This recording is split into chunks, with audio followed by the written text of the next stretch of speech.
Hizo un tiroteo contra niños durante una misa escolar. Varios niños se encontraban en una misa para celebrar el inicio de un nuevo año escolar, cuando de repente, un hombre de 23 años decide ingresar y abrir fuego, dejando 2 fallecidos, de 8 y 10 años, en total dejando una suma de 17 heridos. El atacante hizo su transición de género de hombre a mujer en el 2019 y mostraba un odio brutal al mostrar su arsenal que iba a usar contra los niños, la religión y Donald Trump. Robert Paul Wastman nació el 17 de junio de 2002 en Richfield, Minnesota, Estados Unidos.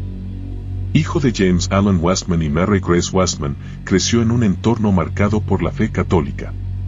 Sus padres se separaron tras un largo matrimonio, dejando a Robert como el menor de 3 hermanos en un hogar fragmentado.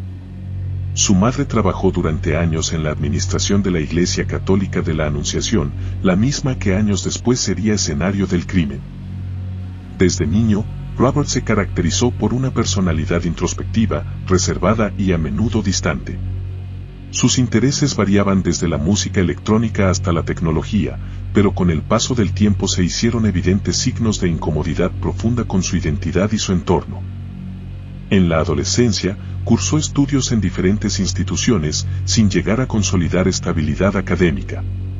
Sus compañeros lo recuerdan como una persona solitaria, con poco apego a los grupos sociales.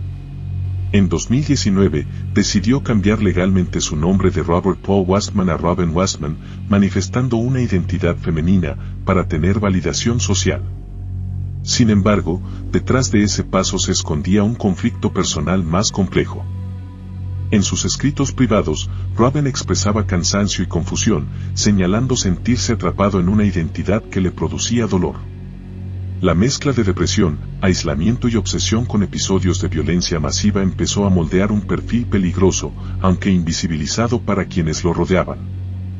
Robin coleccionaba armas, estudiaba minuciosamente otros tiroteos y analizaba el impacto mediático que generaban. En sus cuadernos y manifiestos, dibujaba esquemas de edificios, anotaba frases extremistas y mezclaba referencias en diferentes idiomas. La obsesión por la notoriedad y el deseo de dejar una marca violenta se convirtieron en una meta enfermiza, alimentada en silencio. Nadie en su familia ni en la comunidad anticipó que el joven que conocían, con una vida aparentemente común, planearía uno de los ataques más impactantes en la historia reciente del Estado. El 27 de agosto de 2025, Robin salió de su casa en Richfield, ubicada a pocas cuadras de la iglesia. Vestido con ropa oscura y portando un arsenal de armas de fuego, se dirigió al lugar donde niños, familias y maestros participaban en la primera misa del año escolar. Los últimos momentos antes del crimen estuvieron marcados por una calma engañosa. Afuera del templo, acomodó su equipo, preparó sus armas y comenzó a disparar a través de las ventanas. Los primeros disparos impactaron directamente en los bancos delanteros, alcanzando a niños que apenas comenzaban a vivir. 2 menores, uno de 8 y otro de 10 años, murieron de inmediato. El pánico se apoderó del lugar mientras los presentes intentaban protegerse como podían. Otros 17 resultaron heridos, 14 de ellos también menores. La violencia del ataque no dejó espacio para comprender lo que estaba sucediendo, la desaparición de la tranquilidad comunitaria fue instantánea.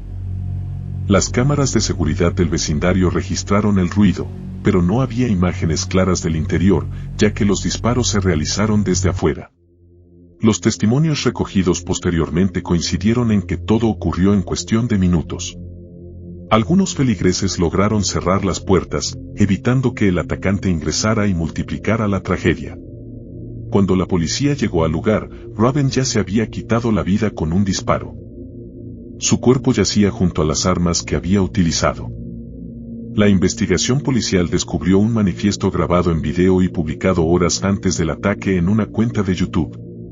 En esas grabaciones, Robin mostraba su arsenal, leía extractos de sus escritos y proclamaba consignas de odio, mencionando a otros autores de masacres como inspiración. El video, eliminado poco después, mostraba también frases dirigidas a su familia, disculpas mezcladas con amenazas y una especie de despedida. La evidencia digital reveló que el ataque había sido planeado durante meses, con un nivel de detalle que incluía mapas de la iglesia y cálculos de horarios. El caso puso en evidencia una serie de fallos.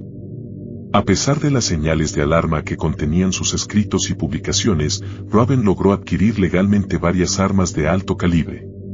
No existieron alertas públicas ni un seguimiento que permitiera detectar el riesgo inminente.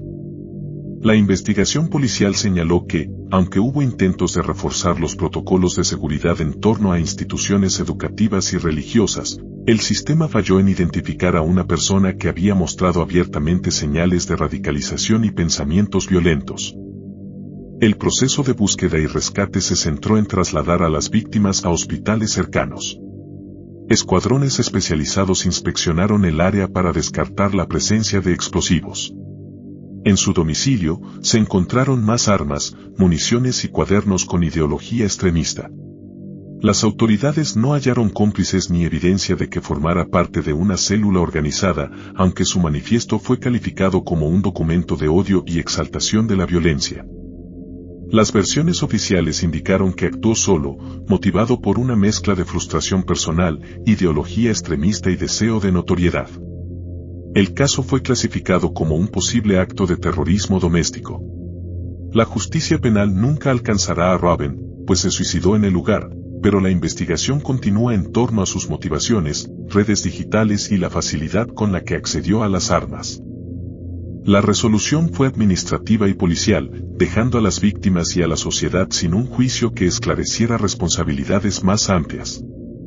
El impacto fue inmediato.